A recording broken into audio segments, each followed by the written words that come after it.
মহালয়াৰ অৰ্থ কি? কিয় মহালয়া পালন কৰা হয়? কেনেকৈ নিৰ্মাণ কৰা হয় মা দুৰ্গাৰ প্ৰতিমা? কিয় ব্যৱহাৰ কৰা হয় মা দুৰ্গাৰ প্ৰতিমাত পতিতালয়ৰ মাটি? আৰু দুৰ্গা পূজাৰ আৰম্ভণি কেনেকৈ হৈছিল? নমস্কাৰ বন্ধু বান্ধৱীসকল, আজি মই আপোনালোকক এই ভিডিঅ'টোৰ মাধ্যমেৰে এই সকলোবোৰ প্ৰশ্নৰ উত্তৰ দিবলৈ চেষ্টা কৰিম। বন্ধু বান্ধৱীসকল, 2025 চনৰ মহালয়া দিন হৈছে 21 ছেপ্টেম্বৰ ৰবিবাৰ আৰু দুৰ্গা পূজা আৰম্ভ হ'ব 28 ছেপ্টেম্বৰ ৰবিবাৰৰ পৰা বৃহস্পতিবাৰ 2 অক্টোবৰলৈকে। যিহেতু শৰৎকালৰ আগমন হ'বলৈ হৈছে, গতিকে শৰৎকাল বুলিলে আমাৰ মনলৈ ভাহি আহে কহুৱা নিয়ৰ আৰু শেৱালি ফুলৰ সুবাস। এই শেৱালিৰ কোমল সুবাস জিলমিল নিয়ৰৰ মাজতেই আহে শাৰদীয় দুৰ্গা পূজা। মা দুৰ্গা দেৱীক মৰ্তলৈ আমন্ত্ৰণ কৰা দিনটোৱে হৈছে মহালয়া। বন্ধু বান্ধৱীসকল, এই মহালয়াৰ অৰ্থ হৈছে মহা মানে পৰম আৰু লয় মানে বিলীন হোৱা। আৰু যদি আন এটা দাৰ্শনিক মত অনুসৰি আমি চাবলৈ যাওঁ, তেনেহ'লে লয় মানে হৈছে তৰংগ, অৰ্থাৎ য'ৰ পৰা আকৰ্ষণ আৰু বিকৰ্ষণ শক্তিৰ সৃষ্টি হয়। গতিকে বন্ধু বান্ধৱীসকল, এই মহালয়াৰ তাৎপৰ্যটো হ'ল যে যি পৰম তত্ত্বৰ পৰা সকলো তত্ত্বৰ জন্ম হয় আৰু য'ত সকলো বিলীন হৈ যায়, সেয়াই হৈছে মহালয়া। হয়তো সেইবাবেই কোৱা হয় যে মহালয়াত মৃত্যুবৰণ কৰা লোকে পৰম গতি লাভ কৰে। এই মহালয়াৰ ৰাতিপুৱাৰ পবিত্ৰ বতাহজাকে সকলো লোকৰে শৰীৰ মন আত্মা সুস্থ কৰি তোলে।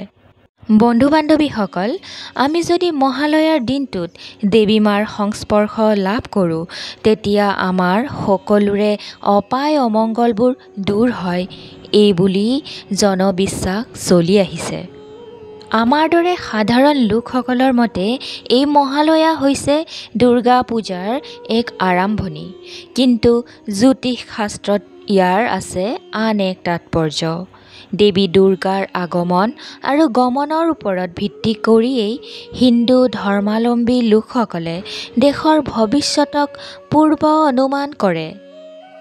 জ্যোতিষ শাস্ত্ৰৰ মতে মহালয়া হৈছে পিতৃপক্ষৰ সমাপ্তি আৰু দেৱী পক্ষৰ আৰম্ভণি। এই দিনটোক হিন্দু ধৰ্মৰ লোকসকলে তেওঁলোক পূৰ্বপুৰুষসকলক স্মৰণ কৰে বা তৰ্পণ কৰে। তৰ্পণৰ অৰ্থ হৈছে সন্তুষ্ট কৰা। এই তৰ্পণৰ ফলত নৰকত থকা পূৰ্বপুৰুষে মুক্তি লাভ কৰে বুলি এক জনবিশ্বাস আছে। কোৱা হয় যে পূৰ্বপুৰুষে মুক্তি লাভ কৰিলে তেওঁলোকৰ আত্মাই সন্তুষ্টি লাভ কৰে, লগতে ধৰাত থকা কনিষ্ঠজনক আশীৰ্বাদ প্ৰদান কৰে, এই বুলি এক লোকবিশ্বাস আছে। সেইকাৰণে পূৰ্বপুৰুষসকলৰ আত্মাক সন্তুষ্ট কৰিবলৈ এই বিশেষ দিনটোত তৰ্পণ বা স্মৰণ কৰা হয়। প্ৰবাদ অনুসৰি ত্ৰেতা যুগত যেতিয়া ৰামৰ ৰাজ্য আছিল, তেতিয়া ভগৱান ৰামচন্দ্ৰয়ো তেওঁৰ পূৰ্বপুৰুষসকলক এই মহালয়াৰ দিনটোত স্মৰণ কৰিছিল, যাৰ ফলস্বৰূপে শ্ৰীৰামচন্দ্ৰই পূৰ্বপুৰুষৰ কৃপাদৃষ্টি লাভ কৰিছিল। ইয়াৰ উপৰিও হিন্দু ধৰ্মৰ মতে এক পৌৰাণিক কাহিনী আছে যে মহালয়াৰ এই দিনটোতেই ব্ৰহ্মা, বিষ্ণু আৰু মহেশ্বৰে অসুৰ মহিষাসুৰক বধ কৰিবলৈ দেৱী দুৰ্গাক সৃষ্টি কৰিছিল, এই বুলিও এক জনবিশ্বাস আছে। নৱৰাত্ৰিৰ আৰম্ভণিয়ে হৈছে মহালয়া। লোকবিশ্বাস অনুসৰি মহালয়াৰ এই দিনটোতেই মা দুৰ্গাই তেওঁৰ সন্তান ক্ৰমে লক্ষ্মী, কাৰ্তিক, সৰস্বতী আৰু গণেশৰ সৈতে নাও, হাতী, ঘোঁৰা অথবা দোলাত কৈলাশৰ পৰা পৃথিৱীলৈ তেওঁৰ পিতৃগৃহলৈ আহে বুলি কোৱা হয়। সেই সময়তে মা দুৰ্গাই অসুৰ মহিষাসুৰক বধ কৰি পৃথিৱীত থকা তেওঁৰ ভক্তসকলক আশীৰ্বাদ প্ৰদান কৰিছিল। সেইকাৰণে মহালয়াৰ এই দিনটোত সকলো ভক্তই ৰাতিপুৱা উঠিয়েই দেৱী দুৰ্গাক উপাসনা কৰে। মহালয়াৰ পিছদিনাখনৰ পৰা আৰম্ভ হয় প্ৰতিপদ তিথিৰ। ইয়াৰ পৰা দেৱীৰ বন্দনা আৰম্ভ হয়, যাক আমি দেৱী পক্ষ বুলি কওঁ। ৰামায়ণৰ মতে এই অমাৱস্যা তিথিত ৰামে লংকা জয় কৰাৰ আগতে পূৰ্বপুৰুষসকলক স্মৰণ কৰিছিল। সেয়েহে শৰৎকালত দেৱী দুৰ্গাৰ বোধনক অকাল বোধন বুলি কোৱা হয়। আনহাতে বসন্ত ঋতুত নৱৰাত্ৰি পালন কৰা হয় আৰু দেৱী দুৰ্গাক পূজাও কৰা হয়। সেই পূজাক বাসন্তী পূজা বুলি কোৱা হয়। বন্ধু বান্ধৱীসকল, আপোনালোকে বাৰু জানেনে যে মা দুৰ্গাৰ প্ৰতিমা কেনেকৈ নিৰ্মাণ কৰা হয় আৰু তাত কিয় পতিতালয়ৰ মাটি দিয়া হয়? আমি দুৰ্গা পূজাৰ বাবে যি মা দুৰ্গাৰ মৃন্ময় প্ৰতিমা দেখা পাওঁ, সেই সকলোবোৰ মূৰ্তিত পতিতালয়ৰ চোতালৰ মাটিৰ অবিহনে কিন্তু আধৰুৱা।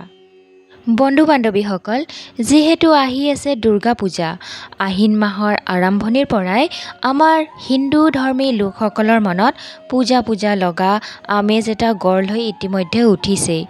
দুৰ্গা পূজাৰ আয়োজকসকল এতিয়া বৰ ব্যস্ত। সেয়েহে দুৰ্গা মূৰ্তিৰ নিৰ্মাণৰ কাম বৰ খৰখেদাকৈ চলি আছে। মূৰ্তি নিৰ্মাণৰ বাবে পতিতালয় বা বেশ্যালয়ৰ চোতালৰ মাটি আনিছে শিল্পীসকলে।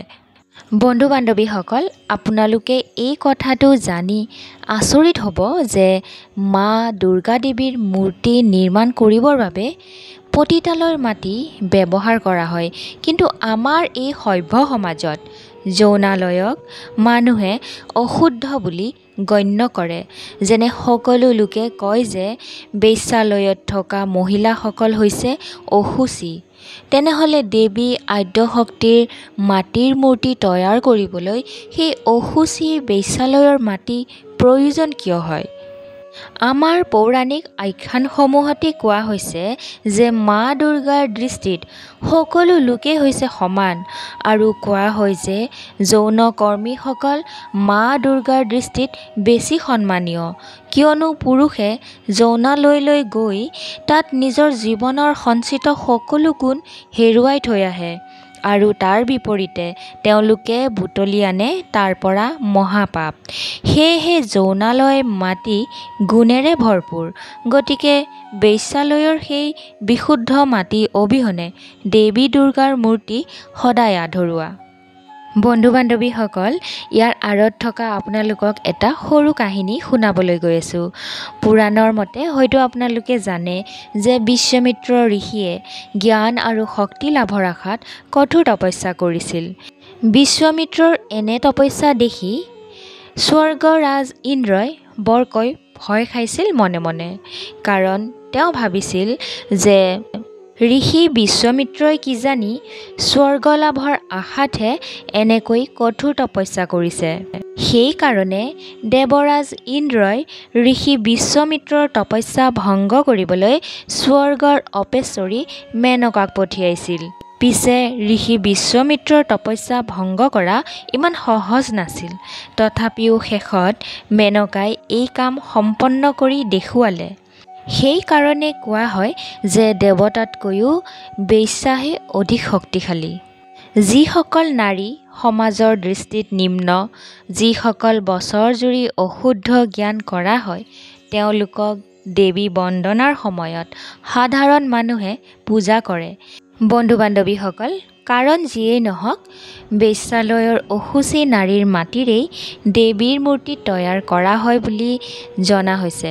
তাৰোপৰি সমাজ বিজ্ঞানৰ দৃষ্টিকোণৰ পৰা প্ৰতিগৰাকী নাৰী হৈছে আমাৰ মাতৃতুল্য। পুৰুষেহে নাৰীক বেশ্যালৈ ৰূপান্তৰিত কৰে, নাৰী কেতিয়াও অশুচি নহয়। বন্ধু বান্ধৱীসকল, আজিৰ ভিডিঅ'টো ইমানখিনিয়ে আছিল।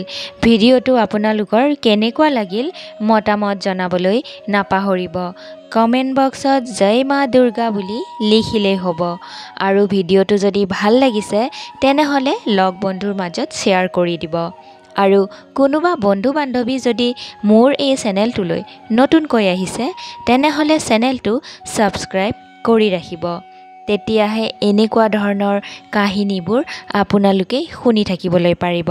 তেনেহ'লে আজিলৈ আহিছোঁ, ধন্যবাদ।